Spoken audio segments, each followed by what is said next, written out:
अंकुर और स्मिता ने हाल ही में शादी की थी, लेकिन दोनों के परिवार वाले इस रिश्ते से खुश नहीं थे। अंकुर बहुत ही अच्छा लड़का था, लेकिन वो कम पढ़ा लिखा था। शिल्पा के माता पिता को डॉक्टर या इंजीनियर दामाद की चाह थी, और शिल्पा दिखने में साधारण सी थी, जो अंकुर के घर वालों को खटकता था। स्मिता, तुम चिंता मत करो। मैं दिन रात मेहनत करूंगा और तुम्हें खुश रखूंगा। हाँ, मुझे पता है तुम मुझे हमेशा खुश रखोगे। इस प्रकार स्मिता और अंकुर ने शहर में एक छोटा घर किराए पर ले लिया और अपनी शादीशुदा जिंदगी की शुरुआत की। अंकुर एक कपड़े की दुकान में सेल्समैन का काम करता था और शिल्पा दिन भर घर के काम में जुटी रहती। दिन गुजर रहे थे। अंकुर और स्मिता एक दूसरे के साथ खुश थे। स्मिता के हाथ में बड़ा स्वाद था। उसका बनाया खाना आस पड़ोस में सभी को अच्छा लगता। स्मिता दीदी, कल आपकी भिंडी की सब्जी ने पूरे ऑफिस में तहलका मचा दिया। अच्छा विवेक, जरा मक्खन कम लगाना।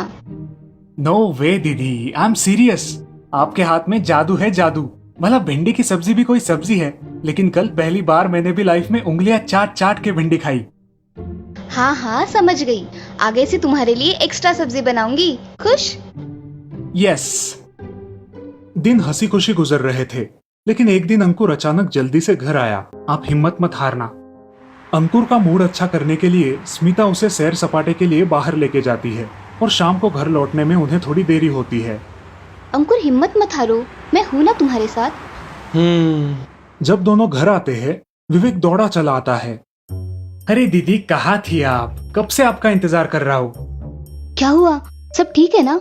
बिल्कुल, आपके लिए एक गुड न्यूज है। विवेक की बात सुन के स्मिता का चेहरा चमक उठता है। ओ सच? क्या बात है?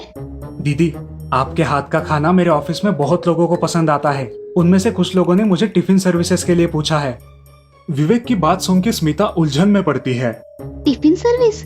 मैं कुछ समझी नहीं। दीदी, आपको रोज 5 डिब्बे मेरे ऑफिस में भेजने हैं। रोटी, सब्जी, चावल और दाल। ये लोग आपको महीने या हफ्ते के पैसे देंगे। मुझे यकीन है आपको इस काम से अच्छी आमदनी होगी। लेकिन क्या मैं ये काम अच्छे से कर पाऊंगी? अरे हाँ, क्यों नहीं। जैसे आप घर में 2 लोगों के लिए खाना बनाती हो, बस वैसे ही ज्यादा क्वांटिटी में बनाना है। आप आराम से कर लोगी। लेकिन वो टिफिन तुम्हारे ऑफिस में पहुंचाना, वापस लाना, ये सब अकेले कैसे कर पाऊंगी? उन दोनों की बात शांति से सुन रहा अंकुर फुर्ती से जवाब देता है। मैं करूंगा टिफिन डिलीवरी, तुम टेंशन मत लो। अंकुर का उत्साह देख स्मिता और विवेक खुश होते हैं। दूसरे ही दिन स्मिता मन लगा के 5 लोगों का टिफिन बनाती है, और अंकुर सारे टिफिन विवेक के ऑफिस पहुंचा देता है। ऑफिस के लोग गर्मा गर्म खाना खा के संतुष्ट हो जाते हैं। वाह भाई विवेक, आज तो मजा आ गया। खाना हो तो ऐसा। सच में माँ के हाथ के खाने की याद आ गई। बहुत टेस्टी और हाइजेनिक फूड है। ऐसे एक हफ्ता निकल जाता है। स्मिता और अंकुर टिफिन सर्विस में व्यस्त हो जाते हैं। जब एक हफ्ता पूरा होता है, तब विवेक स्मिता के घर आता है। दीदी, ये लीजिए आपकी पहली कमाई, 1500 रुपए। क्या?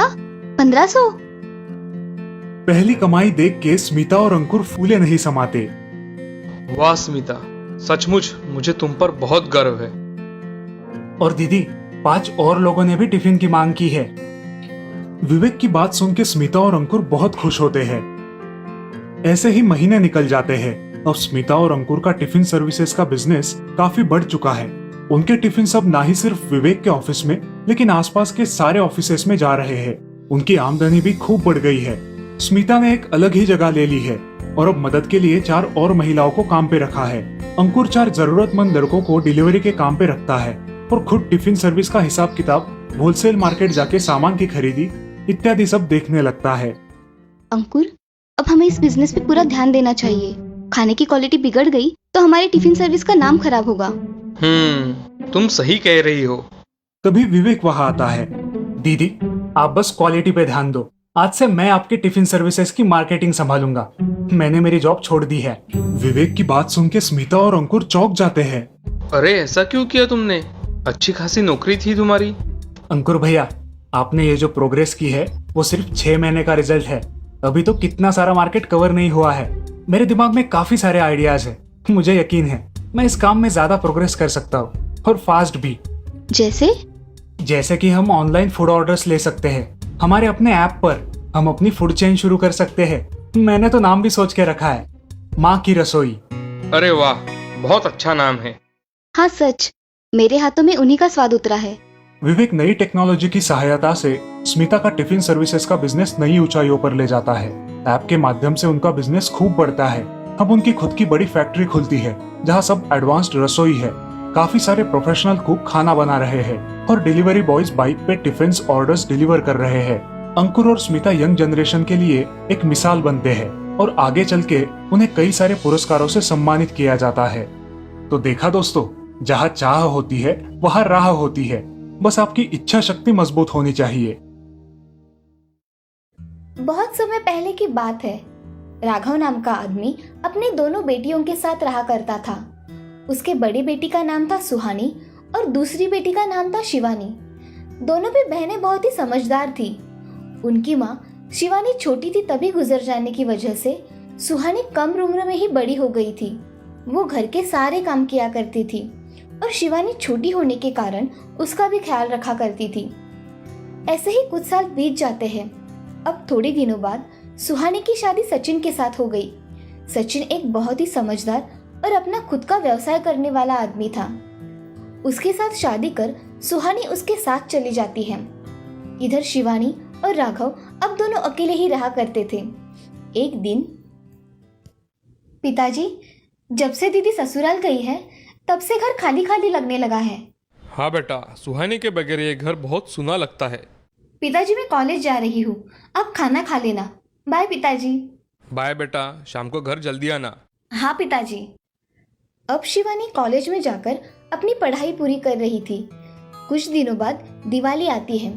शादी के बाद पहली दिवाली होने के कारण सुहानी अपने मायके आती है। तभी शिवानी सुहानी से, अरे मेरी प्यारी दीदी, तुम आ गई।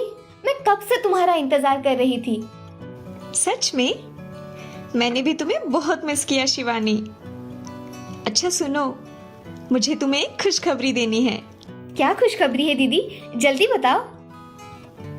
तुम मासी बनने वाली हो और आप नाना जी बनने वाले हैं पिताजी।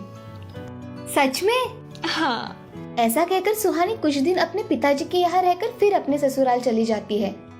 कुछ दिनों बाद सुहानी एक नन्ही गुड़िया को जन्म देती है और उसका नाम परी रखती है। अब कुछ साल बीत जाते हैं।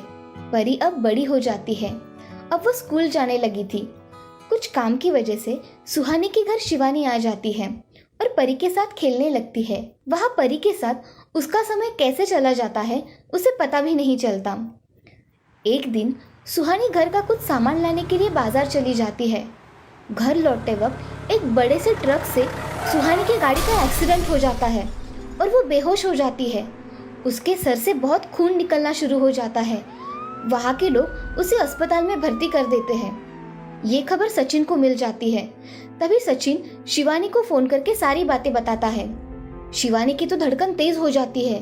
वो परी को लेकर रोते रोते अस्पताल चली जाती है। क्या हुआ है जीजाजी? दीदी कैसी है? डॉक्टर ने क्या कहा? उन्होंने 24 घंटे का समय दिया है। मुझे तो कुछ समझ में नहीं आ रहा है, ये क्या हो रहा है। ए भगवान, मेरी सुहानी को बचा लेना। तभी डॉक्टर ऑपरेशन थिएटर से बाहर आते हैं। सचिन डॉक्टर को देखते ही उनके पास जाकर उनसे पूछता है, डॉक्टर साहब, सुहानी कैसी है? हमारी ओर से हम पूरी कोशिश कर रहे हैं सचिन। डॉक्टर साहब, कैसे भी करके आप मेरी सुहानी को बचा लीजिए प्लीज। ऐसा कहकर सचिन रोने लगता है। सचिन को रोते देख परी और शिवानी भी रोने लगती है। तभी दूसरे डॉक्टर बाहर आकर सचिन से, सॉरी सचिन, आपके बीवी का बहुत ज्यादा खून बह जाने की वजह से हम उन्हें नहीं बचा सके। डॉक्टर की बात सुनकर सचिन और शिवानी बहुत रोने लगते हैं। तभी सचिन सुहानी के पास जाकर, तुम मुझे ऐसे छोड़कर नहीं जा सकती सुहानी। ऐसा कहकर सचिन जोर जोर से रोने लगता है। अब कुछ महीने ऐसे ही बीत जाते हैं। परी को माँ की कोई कमी ना हो, इसीलिए सचिन की माँ गीता हिम्मत जुटाकर सचिन से कहती है, बेटे, कब तक तुम ऐसे ही सुहानी के यादों में अपनी जिंदगी गुजारोगे? तुम अब एक पिता भी हो और पिता होने का फर्ज भी तो तुम्हें निभाना है। उस मासूम परी की ओर देखो बेटा। क्या तुम्हें नहीं लगता कि परी को माँ के प्यार की जरूरत है? तुम्हें दूसरी शादी कर लेनी चाहिए। मगर माँ, मैं दूसरी शादी कैसे करूँ? क्या तुम्हें लगता है सुहानी जितना प्यार कोई परी को कर पाएगा? बेटा, ये मुझे पता है, मगर परी को माँ के प्यार की जरूरत है, ये याद रखना। मैं सोचता हूँ ऐसा कहकर सचिन वहां से चला जाता है। कुछ दिनों बाद सचिन की माँ गीता अपने बेटे का रिश्ता लेकर शिवानी के घर चली जाती है। तभी शिवानी के पिता राघव गीता जी से, आइए ना गीता जी, हमारी परी कहाँ है? वो नहीं आई? अरे नहीं भाई साहब, मैंने परी को नहीं लाया। मुझे आपसे कुछ जरूरी बात करनी थी, इसीलिए मैं आपके पास आई हूँ। हाँ बोलिए ना, आपको क्या बात करनी है? भाई साहब, मैं सोच रही हूँ कि अगर शिवानी बेटी की शादी सचिन से हो जाए तो अच्छा रहेगा। मेरी परी की जिंदगी संवर जाएगी, उसे उसकी माँ से ही माँ के रूप में मिल जाएगी। गीता जी, परी मेरी भी तो पोती है, मुझे भी उसकी बहुत चिंता है, लेकिन मुझे एक बार आप शिवानी से बात करने दीजिए। मैं शिवानी से बात करके आपको बताता हूँ। बहन आप चिंता मत कीजिए, सब ठीक हो जाएगा। जी भाई साहब, आप मुझे फोन पर बता देना। जी मैं आज ही शिवानी से बात करके आपको बताता हूँ। ठीक है भाई साहब, मैं चलती हूँ, घर पर परी अकेली है। जी। ऐसा कहकर गीता वहाँ से चली जाती है और राघव शाम को शिवानी से पूछते हैं, अरे शिवानी बेटा, मैंने तुम्हारी शादी करने की सोची है, क्या तुम शादी करने के लिए तैयार हो? जैसा आप ठीक समझो पिताजी। शिवानी बेटे, आज गीता जी हमारे घर पर आई थी, उन्होंने सचिन के लिए तुम्हारा हाथ मांगा है। ये आप क्या कह रहे हैं पिताजी? मैं मेरी बहन की जगह कैसे ले सकती हूँ? मुझे पता है शिवानी बेटा, मगर परी को माँ का प्यार तुम ही दे सकती हो। कोई और लड़की तुम्हारी इतना प्यार परी को नहीं कर सकती, इसलिए मुझे ऐसा लगता है तुम्हें इस बारे में सोचना चाहिए। और हाँ, तुम्हारा जो भी निर्णय होगा मुझे मंजूर होगा। मैं तुम्हारी मर्जी के खिलाफ तुम्हारी शादी कभी नहीं करूंगा बेटा। शिवानी पूरी रात सोचती रही और दूसरे दिन अपने पिताजी के पास जाकर, मैंने बहुत सोचा पिताजी, मैं इस शादी के लिए तैयार हूँ। मेरे परी को माँ मिल जाएगी, उससे ज्यादा मुझे और क्या चाहिए। मुझे तुम पर नाज है मेरी बच्ची। ऐसा कहकर राघव ये बात गीता जी को फोन करके बताता है। गीता भी बहुत खुश हो जाती है। उनकी शादी बहुत कम लोगों में होती है। अब शिवानी सचिन की दूसरी पत्नी बनकर उस घर में आती है। शिवानी का रवैया घर वालों के प्रति बहुत अच्छा होने के कारण वो जल्द ही उस घर में सब सीख जाती है। वो परी का अपनी बेटी की तरह ख्याल रखा करती थी। उसका खाना पीना तथा उसका स्कूल से जाने तक का सारा काम शिवानी खुद से किया करती थी। ये सब देख सचिन की माँ गीता भी बहुत खुश थी। मगर बुढ़ापे में लंबी बीमारी के कारण सचिन की माँ चल बसी। बाद में उनके परिवार में सचिन, परी और शिवानी रह गए। अब ऐसे ही 1 साल बीत जाता है। शिवानी एक सुंदर से लड़के को जन्म देती है। परी भी बहुत खुश थी क्योंकि अब उसके साथ खेलने के लिए उसका भाई आया था। अब शिवानी अस्पताल से घर पर आती है और शिवानी के मन में एक विचार आता है, अब मेरे बच्चे के सारे अधिकार इस परी के साथ बांटे जाएंगे। मुझे खुद को बदलना चाहिए, मुझे मेरे बेटे के बारे में सोचना चाहिए। अब शिवानी का परी के प्रति व्यवहार बदल जाता है। वह उससे सौतेले जैसा व्यवहार शुरू कर देती है। परी को समझ में ही नहीं आता कि उसकी माँ को हुआ क्या है। तभी परी शिवानी से, माँ तुम अब मुझसे ऐसा व्यवहार क्यों करती हो? मैं तो तुम्हारी परी हूँ ना। मैं तुम्हारी माँ नहीं हूँ, मैं मेरे बच्चे की माँ हूँ। तुम्हारी मैं मासी हूँ, समझी? मुझे तुम मासी ही कहा करो और मुझे कुछ नहीं हुआ है। मैं जैसा कहूँ वैसा ही करना, समझी? हाँ माँ, तुम जैसा कहोगी मैं वैसा ही करूँगी। अब शिवानी परी को बहुत भला बुरा कहने लगी थी। उससे घर के सारे काम करवाती थी। ऐसे ही एक दिन शिवानी अपने घर के बड़े बड़े बर्तन निकालकर उसे साफ करने के लिए देती है। तभी परी अपनी मासी से, मासी मेरे से ये बर्तन उठाए नहीं जाते, मैं इन्हें कैसे साफ करूं? वो मुझे नहीं पता, मुझे शाम तक सारे बर्तन साफ चाहिए, समझी? ऐसा कहकर शिवानी वहां से चली जाती है। अब परी को उसकी बात पर रोना आता है और अपनी माँ की उसे बहुत याद आती है। माँ तुम मुझे छोड़कर क्यों चली गई? यहाँ सब लोग बुरे हैं।